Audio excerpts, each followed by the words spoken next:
নমস্কাৰ মই দৃষ্টিয়ে পোনপ্ৰথমতে আপোনালোকক সকলোকে নমস্কাৰ জনাইছোঁ যিহেতু মই আপোনাৰ যোৱাকালি নাজিৰাত অৱস্থিত জাগ্ৰত অগ্নিনাভ মন্দিৰলৈ বুলি গৈছিলোঁ আৰু তাত গৈ পাই মই আপোনাৰ মানে এনেকুৱা এটা শ্বক হ'লোঁ যিহেতু তাত আপোনাৰ বহুত মানুহৰ সমাগম হৈছিলে লগতে আপোনাৰ মানে প্ৰায়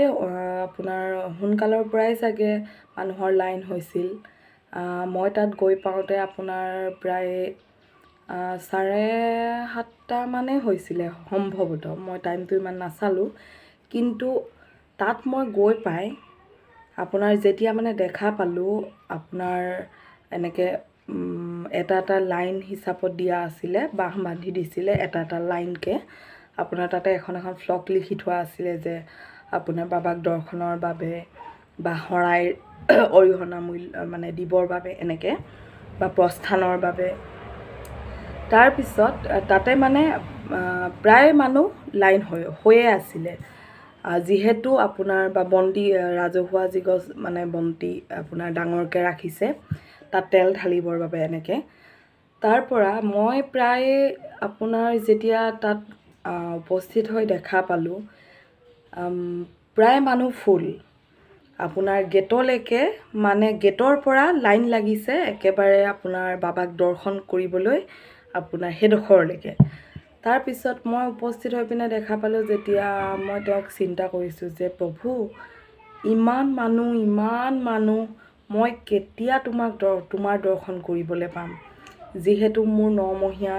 বাচ্চাজনী মোৰ লগত মই কোলাত লৈ আছোঁ তাতে মোৰ 8 বছৰীয়া ল'ৰাটো মা আকৌ লগতে পেহী তাৰপিছত মই ভাবিলোঁ নাই মই প্ৰথমতে মোৰ যি গছ চাকিত তেল ঢালিবলগীয়া সেই গছত মই ঢালি লওঁ তাৰপিছত সেই ভাগৰ বাবে মই লাইন পাতিলোঁ তাৰপিছত মই সেই ভাগৰ বাবে লাইন পাতি ঠিকেই মই তেওঁ চাকি গছত তেল ঢালিলোঁ ঢলাৰ পিছত মই আপোনাৰ শৰাই বাবে অৰিহণা মানে যি ভাগ তাতে আপোনাৰ মূল্য এভাগ দিয়া হয় 500 টকা তো সেই ভাগ দিবলৈ বাবে মই লাইনত মানে থিয় হ'লোঁ তাৰপিছত তেনেকৈ মই থিয় হৈ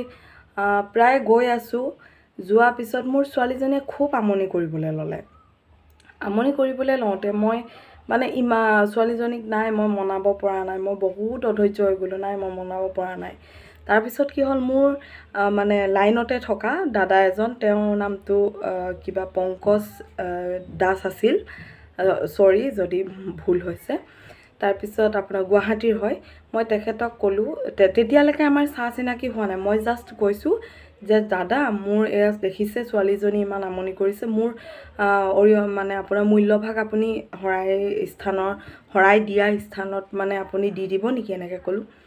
আৰু দাদাজনেও সেইমতে সহমত হ'ল নিশ্চয় বোলে দিয়ক আপুনি তাৰপিছত মই ছোৱালী ৰাজবীৰ ফুকন বুলি ক'লোঁ তেখেতক তো তেতিয়া তেখেতে লৈ পিনে মোৰ পৰা অৰিহণাটো তেওঁ শৰাইস্থলীত দিলেগৈ তেওঁ ভালেমান দেৰি লাগিছে সেই স্থান পাবলৈ য'ত আপোনাৰ টিকেট কাউণ্টাৰ আছিল সেইডোখৰলৈ তথাপিও তেওঁ মোক সেইখন সহায় কৰি দিলে তাৰপিছত মোক আপোনাৰ যিটো ৰিচিপ্ট আপোনাৰ মূল্য দিয়া